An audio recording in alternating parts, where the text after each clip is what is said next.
Whew. Good morning, good afternoon, good evening, wherever you are in the world. Dr. Eve here. I hope you all are doing well. Checking in really quickly, as promised, for consistency, everyone. You have to be consistent about what it is that you do. Life does happen and can throw you some curveballs. You just have to get back up and get moving. So this is Dr. Eve, everyone, your health and human service educator. We're talking about nonprofit taking action. We're talking about taking action. We're talking about answering the call. We're talking about what did God tell you to do, right? And how are you doing in that process? So as you know, I have been leading in the nonprofit space for more than 30 years. And I've also been leading in the public sector as an entrepreneur, as a serial entrepreneur. So I teach a lot of things. I am also a content creator. I teach classes. I have a leadership institute, uh, creating digital content, teaching leaders to support each other, building supportive environments, building healthier communities, all things activating, connecting, maximizing our ability to do the work that we're called to do. I do that with 30 years of experience in the public sector as well for my angel investors called my employers. Those employers would be in the industry of corporate, Wharton Partnerships, School of Business, Philadelphia. Yes, one of my stomping grounds. I'm born and raised. And then, of course, there would be academia for 10 years as well at East Carolina University, and then 10 years in the healthcare system. So I did 10, 10, and 10. I'm a very well-rounded individual who likes to share her skill sets and the transformable skills, those those skills that I transformed into power, right? That I own those skills. So here we go. We're talking about relationships today. Leveraging your relationships as you are answering the call. Yesterday, I left off my video talking about how we had to pivot. We were hit north of the river with Hurricane Floyd.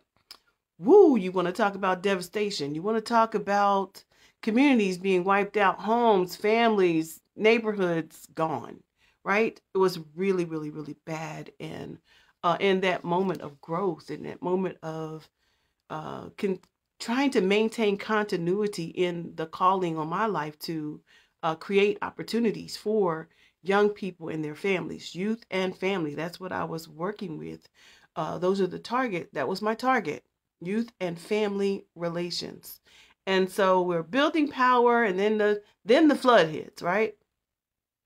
I think I left off telling you all about how I was able to build a relationship with the school, the principal, and how I was able to get the trailer, one of the trailers, to continue my work because of course I had the backing of my principal behind me. And so when I tell you you have to use all your beautiful relationships, you must use all of your beautiful relationships.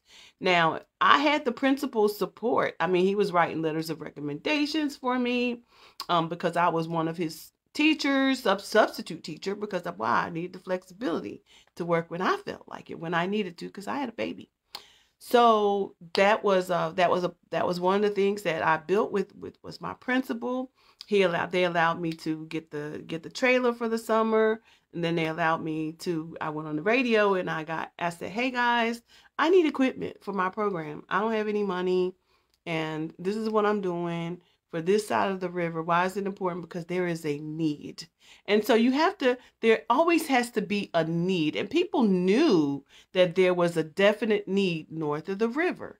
And so in that need, I always talked about who I was serving, where I was serving, and why I was serving. And why was that important? Because stuff was happening north of the river, y'all. Delinquency was on the rise. Some stuff was happening. And now we have this flood. So we made it through our successful program, our successful first summer program. And now we have this flood, this catastrophe. We now got to go from devastation to development. How do I keep the continuity with my children and my families that I was working with? First things first, it's got to make sure they're okay. We got to make sure and do outreach. We have to make sure that our families are fed, that we make sure they have home, food, basic necessities. Going back to the basic, we can't do anything with anyone if their basic needs aren't met. So food, shelter, water, all those things. I worked very closely with organizations that were powering and supporting and bringing in things to help our community north of the river. That was the first and foremost thing. Now, once the waters let up, then I had to deal with, oh, wow, surveillance. What's the damage? What is the depth of the damage that we have, and how do we keep going? One of the things that now I wanted to do, now we got to convert from the school because we've already built a relationship with the school, but now I have this program outside as well. Because remember, we connected with the school, the mentoring program, and then 4-H. So now we're all connected. We're all connected now. So we're out in the community now doing things as well, not just mentoring once a week, or substituting kept me in the school where my kids were, but the mentoring only happened once a week. But the community happened every day. Like we was teaching them government skills, SGA, student, y'all run y'all business, create your government, what's your money, create your flag, all the things, entrepreneurship, right? So in building the relationship, the next move was, where do we go now? Where do we meet in the community? Like now the issue is, how do I get to the next level? How do I, where will I meet my children in the community now? Because we have this relationship going, I got to keep them safe and okay. And where do we meet? And so I had been scouting out some local businesses, and that is one of the things that you have to leverage your relationships and building. Who's in the community north of the river? Who was there? What spaces were there, right? And so, do you know them? And I had traveled Green Street for a long time, going back and forth from the county and into the city, downtown Greenville. And so I began to look at what was available, and noticeably there was a string of businesses on Green Street, but they were never open. Like there was a church, then there was a Bell's Bonds place, then there was some other businesses, and it was a lot of factory like back there. And I'm like, well, let me stop in here. So this Bell Bond place was, I always see these Bell Bonds. I don't like, I just hate Bell Bonds. Bell Bond places. I mean, they help our folk, but still, I hate to even see they flashing lights. Anyway, this Bell Bonds place was there, and but it was closed. It wasn't doing business. It was closed. And so I went by one day, and I left a note on the door, and I also got some information about who owned the place. So I called the number, and there was this nice gentleman. He was a pastor, as a matter of fact, and this was his establishment, and real nice guy. And never met him before, but I was, listen, anything for my kids, anything for those children, anything for my community. I was going to step outside of my comfort zone and introduce myself to this individual. Now, mind you, I'm an intro extrovert. I do on command. I do what I need to do, right? But I'm really an introvert, whether you know it or not. Most people probably would not believe that, but I am an intro extrovert. So I like to do a lot of things solo, but I know I can't. I have to work with people to be able to get this work done. And so I went, and I had a conversation with him, met with him, looked at his facility, and then I told him about what we were doing. Because this was by then, we were in the next phase. We were in the next summer. School had finished, next cycle. Or was school even in? Like we were in the next cycle or next phase, which meant that I had to prepare for the next summer. So I met with him, had a conversation, told him about the work, had my recommendation letters. I shared with him, sat down and had a whole meeting. And the building wasn't in use, but he was such a great guy, and he was like, I said, I don't have a lot of money. We are a nonprofit. We don't have a lot of money. Would you be willing? And, what would you charge us to rent this space to host our summer program next year? And he rented it to me for $120 a month. Like, I believe I can come up with $120 a month. So, and the rest, because it was a whole building, he could write off as in-kind, or I could write off as in-kind, because he literally gave me that building, which probably rented, could have rented easily for $600-700 a month. And if I was going in there as a for-profit business, even more it could have rented for. But we know that the location was probably an issue. And so not just that, but he was a kind person who owned the building and who said, hey, I like what you're doing.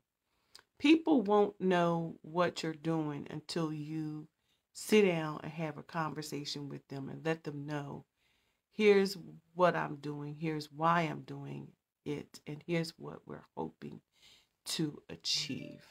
So, um, leverage your relationships, because that led, of course, into another beautiful opportunity. Um, once, so I won't stay right here, because there's even more I want to tell you about this relationship that I had with this gentleman, and going into this next phase of programming. Not only was we dealing with the flood, but I was dealing with some personal issues too. And I tell you one thing, I really just wanted to go somewhere and sit down.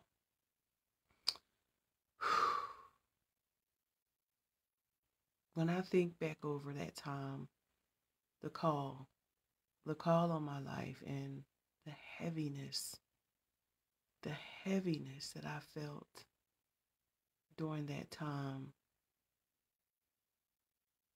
was a force. I was either going to live or I was going to die. And, but I'm an Olympic swimmer, Olympic track runner. I don't be playing. I'm going to keep running, and I'm going to keep swimming. But I had to do it with a heavy heart. And the thing about it is, sometimes you're going to be going through your life, and this calling is going to be feeling like something you can't bear.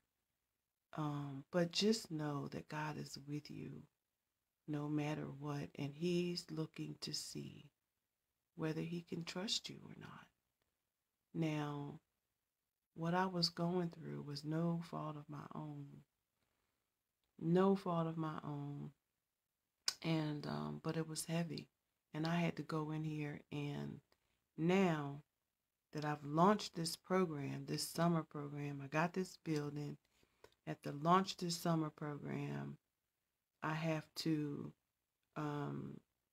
it's the children paid, maybe it was a 6-week summer program, so it was like a sliding scale.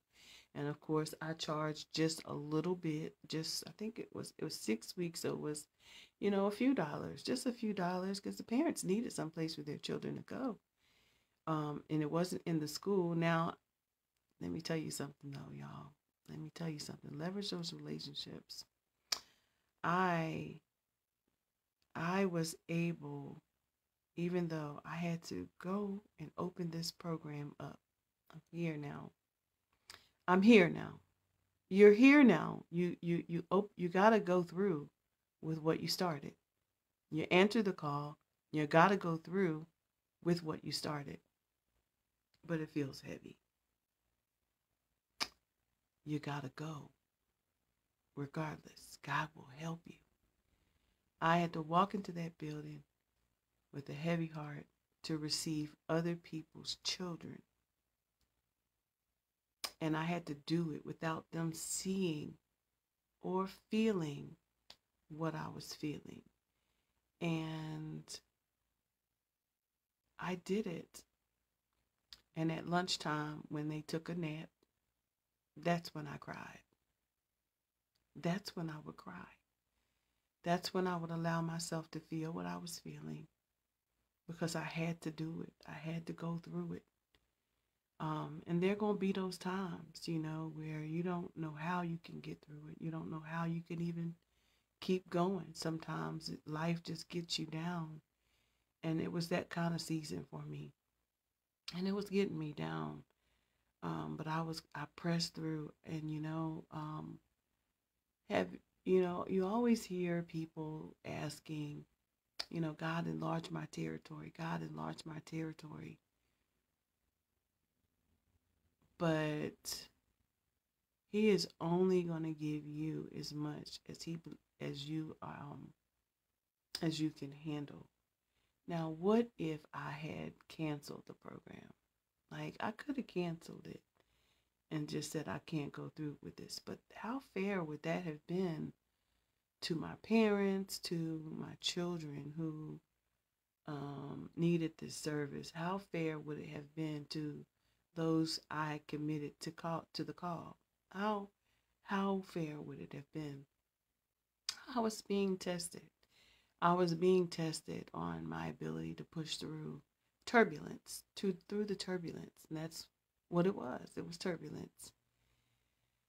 And I even feel it now. I feel it today, even when I talk about it. And this is why it's so important to have storytelling, because you realize that there are pieces of your story. There are things that maybe you still deal with, right? When you share those stories. I just exhaled literally as I shared that with you all, because I felt what I felt back then. But I made it through. I made it through. My family made it through. The children made it through. Everybody made it through the turbulence. And I could exhale now and see what was happening in that time. And could I have done anything differently? No, I could not. But it's a story. It's my truth. It is my lived experience. It is the why. It is the reason why the work that I do is so important. It's the reason why I chose criminal justice as my career path, because I needed to understand this system that was affecting so many of our people, that was disenfranchising, disproportionately harming.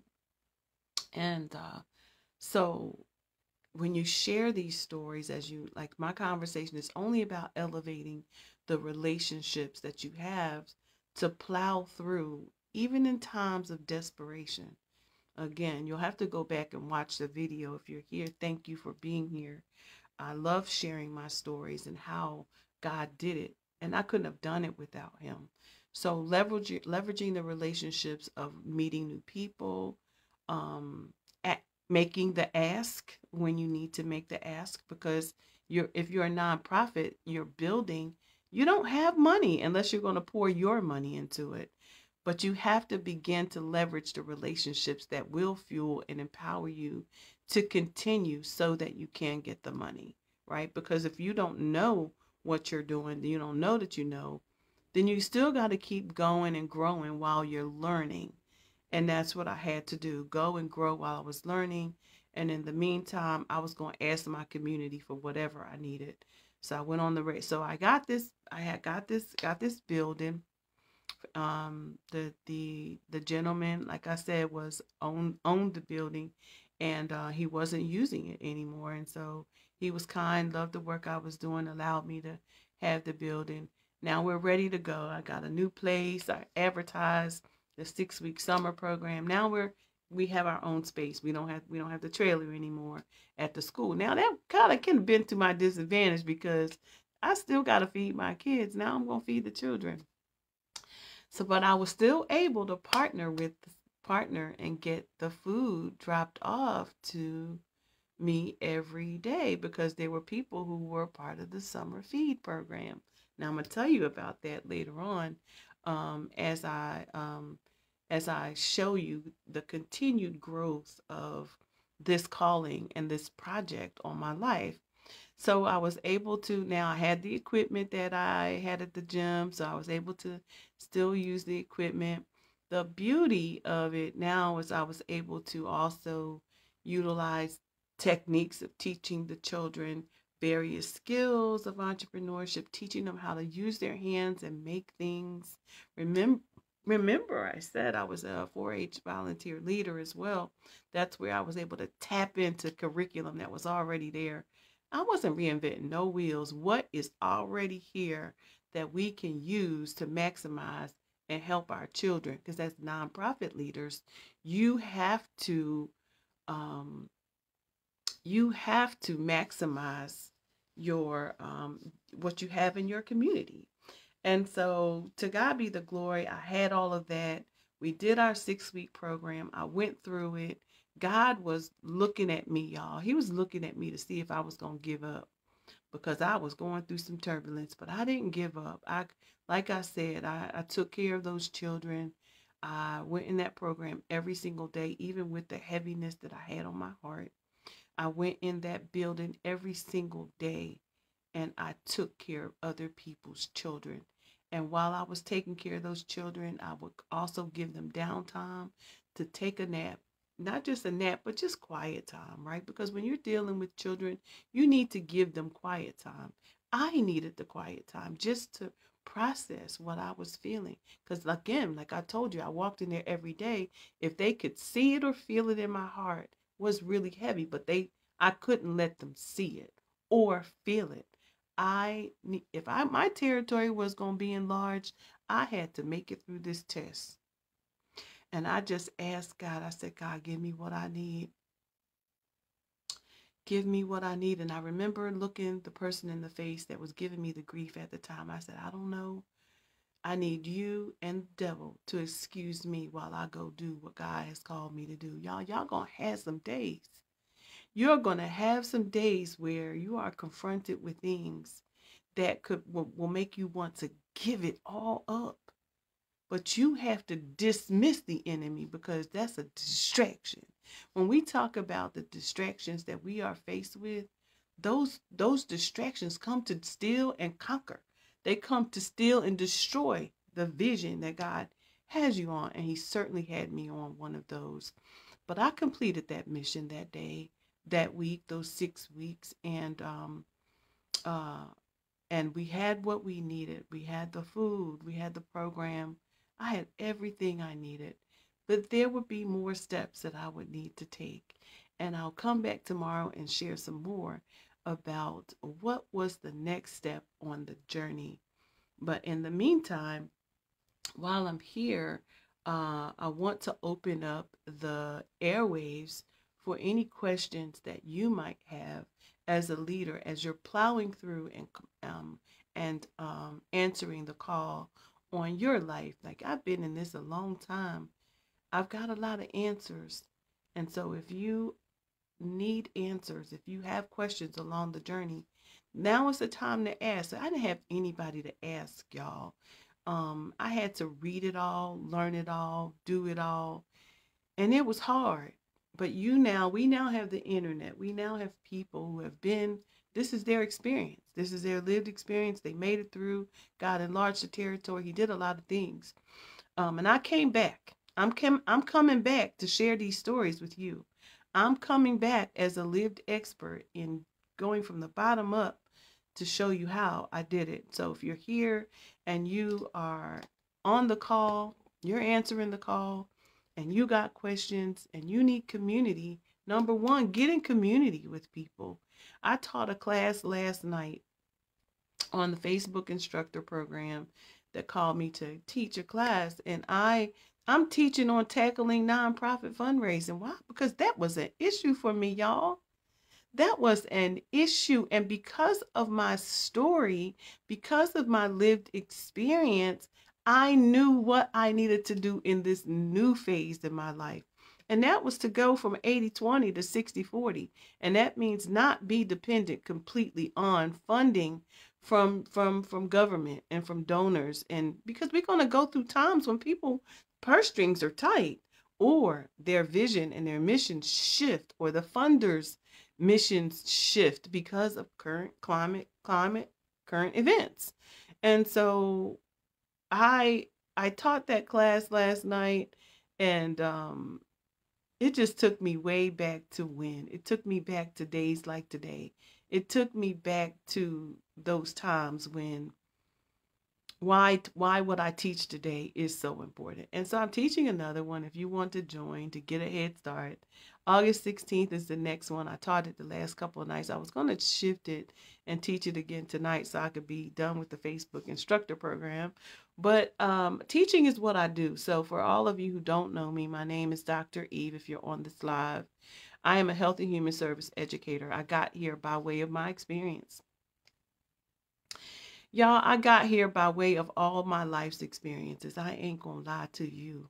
God ordered my steps. I didn't see this for myself, but God did. And when you are answering the call, that's what happens, you know. But you have to make sure that you never ever leave the Holy Spirit out, because he's gonna walk you through every single process. And he ahead of you knows what's about to happen in your life. He knows the whole roadmap, the blueprint of what's going down that you can't see because you're a mortal human being, right? So the Holy Spirit kept me during those times, and I'm here today, and I give God all the honor and the praise for my life and the credit for where he's continuing to take me, because I'm not leaving. I can't do this without him. You can't be called to people. You can't be called to take care of nobody's human without God. You can't. Taking care of who? Is your life straight? And sometimes our lives need work. I needed work for the journey, and God knew it. He knew I needed work for the journey. So as a lived expert, I come here sharing my accolades just because some people ain't gonna believe nothing you say unless you tell them you got this, that. But here's the story. Here's the real deal, y'all. I didn't get here without being a lived expert. I lived some things. I walked through some things because of God. I made it through some things because of him. And this call on my life, you can't do it without him. He gonna call you to do some things. Will you answer the call? Is the question. And how are you doing while you're answering the call? Did you have to pivot? Did you go through some more tragedies? Did you triumph over some traumas? Sure, lots of them. Life throws those. Anytime you doing good for the kingdom, let me tell you something.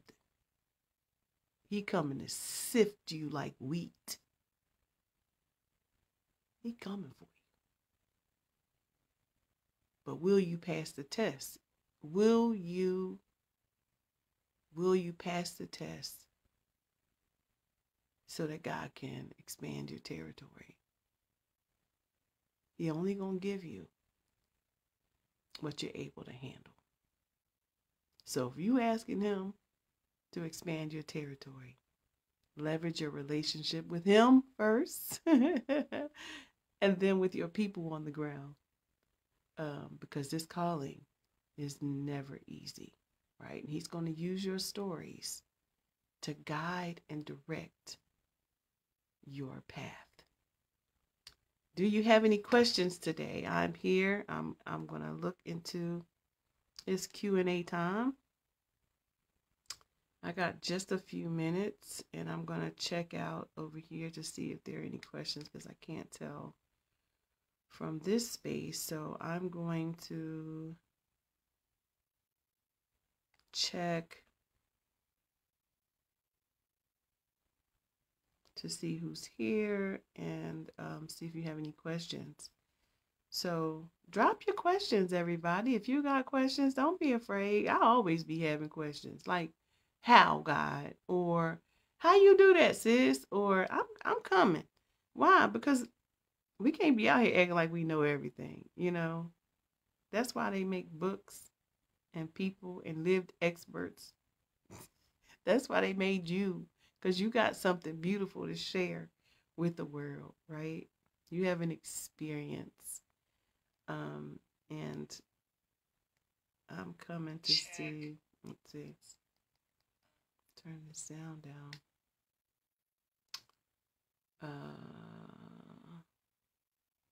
I don't see anyone here. So if you happen to come back to this live, you like what you see, please click the notifications above so you'll know when I'm live. And I usually come around this time because this is the time when I've got myself together. Tomorrow I'll be in conference. I may be live in conference somewhere tomorrow. But this is my time frame when I usually like to come and share with you. So I'm willing to answer your questions, but you have to ask them. As you're on the journey, just know that God is with you, that life still happens, and that you have to keep going. How will He ever be able to enlarge your territory if you stop in the middle of what He called you to do? Don't get distracted. Don't get sifted like wheat. I'm Dr. Eve, everyone, your health and human service educator and your lived expert, sharing with you on how to build and how to answer the call effectively. Never leave the Holy Spirit out of what He called you to do. So, peace and blessings, everyone. Hope you enjoyed the video.